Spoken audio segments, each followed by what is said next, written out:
এটা it's a big approval for this government. আমি বলবো তারা যে ইলেকশনের ডেটটা দিয়েছে যে ফেব্রুয়ারির প্রথমার্ধে যে ইলেকশন হবে তার বিষয়ে একটা সুস্পষ্ট সবার একটা থাম্পিং ইয়েস। তারপরে তার যে অ্যাপ্রুভাল রেটিং, সে যে কাজটা করছে প্রফেসর ইউনূসের নেতৃত্বে ইন্টারিম গভর্নমেন্ট, তাকে সে একটা থাম্পিং ইয়েস দিচ্ছে। এবং ল অ্যান্ড অর্ডারের বিষয়েও আপনি যদি দেখেন যেই পরিমাণ প্রতিদিন কিচ্ছু নাই, দেশ শেষ হয়ে যাচ্ছে।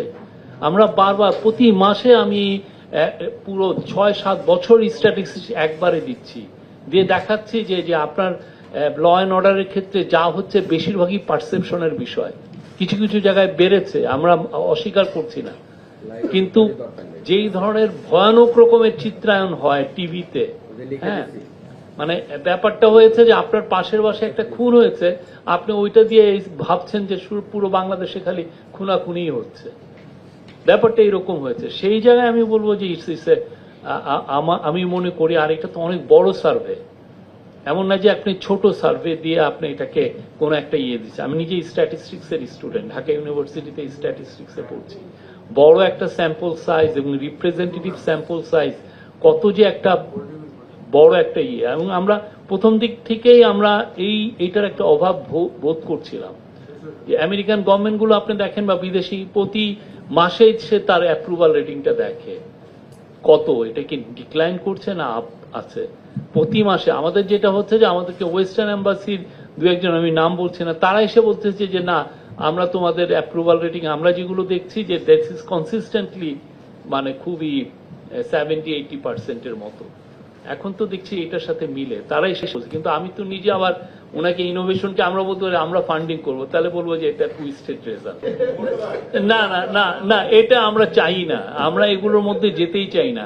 বাট এটা বাংলাদেশের জন্য দরকার, এটা অনেকের জন্যই দরকার যারা খুব অনেক কিছু লিখে ফেলেন যে এই গভর্নমেন্টের পপুলারিটি জিরো। আমরা মানে অনেকে আবার ভাবেন যে আমরা কোথায় যাব। আমিও বোধহয় ডজন খানেক টিভিতে লোকরা এসে আমাকে বলছেন যে আপনি কি ইলেকশনের পরে কি আপনি কি দেশে থাকবেন নাকি পালিয়ে যাবেন। কি ভয়ানক কথাবার্তা। অনেকে এখন চাওয়া পাওয়ার পর্যায়ে আছে, তারপরেও হয়তো বা সিলেকশন পর্যায়ে যাবে। তো এই পুরোটা ভরে গেছে ইলেকশনের মধ্যে, মানে অনেক বছর পরে, 15-16 বছর পরে আমরা একটা ভালো ইলেকশনের দিকে যাচ্ছি। এবং আরেকটা হচ্ছে যে আমরা যে কথাটা বলছি যে ফেব্রুয়ারি মাসে আমাদের ইন্টারিম গভর্নমেন্ট বারবার বলছেন, প্রফেসর ইউনূস বারবার বলছেন, আমাদের তরফ থেকে প্রেস উইং এর তরফ থেকেও আমরা বারবার বলছি, বোঝা গেল যে মানুষের ট্রাস্টটা আছে, মানুষ ভাবছেন যে ভালো একটা ইলেকশন হবে।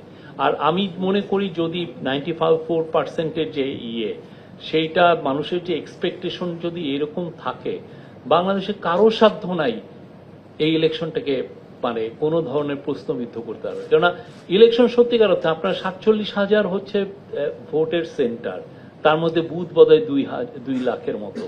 তো সেইখানে আপনি কয়টা পুলিশ দিয়ে আপনি ইলেকশনকে সেফ অ্যান্ড সিকিউর করবেন? ইলেকশনটা করে তো কমিউনিটি, ইলেকশন করে এলাকার মানুষ।